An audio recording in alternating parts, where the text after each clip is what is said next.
recently Zubeen ক্ষেত্ৰক লৈ পেলাই আমাৰ এজন কেপচালাকে এটা ভিডিঅ' বনাইছিল আৰু সেই ভিডিঅ'টো সামাজিক মাধ্যমত ইমান ভাইৰেল গতিত দ্ৰুত গতিত ভাইৰেল হৈছে যে সেই বস্তুটোৱে আমাৰ মুখ্যমন্ত্ৰী কি হৈছে দৃষ্টিগোচৰ হৈছে আৰু ৰিচেণ্টলি আমাৰ মুখ্যমন্ত্ৰী মহোদয়ে সেই জুবিন ক্ষেত্ৰৰ ওপৰত এটা গুৰুত্বপূৰ্ণ মন্তব্য আগবঢ়াইছে যে জুবিন ক্ষেত্ৰৰ চাৰিওফালে কি হ'ব ৱাল ব্যৱস্থা হ'ব লগতে জুবিন ক্ষেত্ৰত টয়লেট হ'ব পানীৰ ব্যৱস্থা হ'ব লগতে জুবিন ক্ষেত্ৰৰ যি দুৱাৰ আছে দুৱাৰৰ ক্ষেত্ৰত কি হ'ব ধুনীয়া এটা ডিজাইনিং কৰা হ'ব এতিয়া মেইন পইণ্টটো মই যিটো ক'বলৈ বিচাৰিছোঁ সেই মেইন পইণ্টটো হৈছে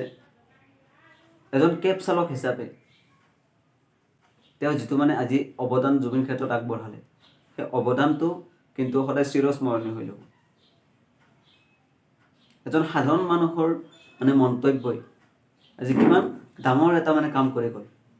সেই বস্তুটোৱে মেইন সেয়েহে মানুহ কেতিয়াও সৰু বা বৰ নহয় আৰু মানুহৰ মন্তব্য বা মানুহৰ যিটো নিজা ক্ৰিয়েটিভিটি থাকে সেই নিজা মন্তব্যৰ ক্ষেত্ৰত এইটো এটা বিশেষত্ব থাকে যে কাৰ কেতিয়া ক'ত সঠিক প্ৰয়োগ হ'ব কোনেও নাজানিব সেয়েহে নিজৰ সঠিক প্ৰয়োগ কৰক আৰু কণ্টেণ্ট ক্ৰিয়েশ্যনৰ ওপৰত গুৰুত্ব প্ৰদান কৰক আজি চাগে বুলবুল হুছেইন নামৰ সেই যুৱকজনে যদি কণ্টেণ্ট ক্ৰিয়েশ্যন নকৰিলে হয় চাগে আজি জুবিন ক্ষেত্ৰত সেইখিনি সুবিধা পৰ্যাপ্ত পৰিমাণে নহ'ল হয় তেওঁ কণ্টেণ্ট ক্ৰিয়েশ্যন কৰিছে তেওঁ ভিডিঅ' বনাইছে তাৰ কাৰণে কি হৈছে তাত এটা ধুনীয়া ব্যৱস্থা হৈ উঠিছে চ' মেইন পইণ্টটো হৈছে এইটো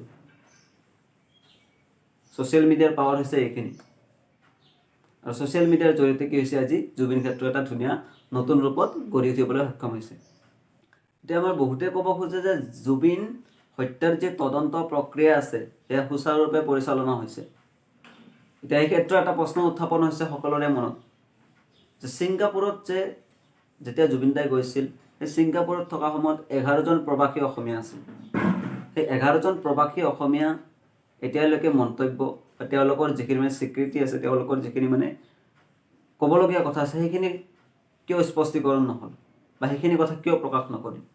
তেওঁলোকক কিয় তদন্তৰ আঁৰলৈ অনা নহ'ল আৰু এই বস্তুটোৱে আজি অসমৰ ৰাইজৰ অসমৰ ৰাইজৰ বাবে এটা বিভুৰ সৃষ্টি কৰিছে যে শ্যামকানু সিদ্ধাৰ্থ তেওঁলোককতো গ্ৰেপ্তাৰ কৰা হ'ল কিন্তু যিকেইজন প্ৰৱাসী অসমীয়া আছিল তেওঁলোকক কিয় তদন্তৰ আঁৰত অনা নহ'ল তেওঁলোকতো তাত কি আছিল উইটনেছ আছিল তেওঁলোকতো সাক্ষী আছিল তেওঁলোককতো সোধপোছ কৰিব লগা আছিল গতিকে গোটেই তদন্ত প্ৰক্ৰিয়াটো সুচাৰুৰূপে পৰিচালনা হৈছে নে নাই এতিয়া আপুনি বিবেচনা কৰক এতিয়া জুবিনদাৰ যি ঘটনা জুবিনদাৰ যি হত্যাকাণ্ডৰ যি ন্যায় প্ৰক্ৰিয়া সেই সমগ্ৰ ন্যায় প্ৰক্ৰিয়াটোৰ ক্ষেত্ৰত এটা বস্তু বেমেজালি বা এটা বস্তু অসমৰ ৰাইজে প্ৰত্যক্ষ কৰিছে যে সেই বস্তুটো হৈছে জুবিনদাৰ যি ন্যায় প্ৰক্ৰিয়াৰ ক্ষেত্ৰত ছিংগাপুৰৰ কৰ্ণাছ আদালত আছিল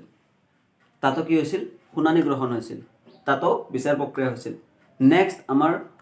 ভাৰতৰ অসমৰ যি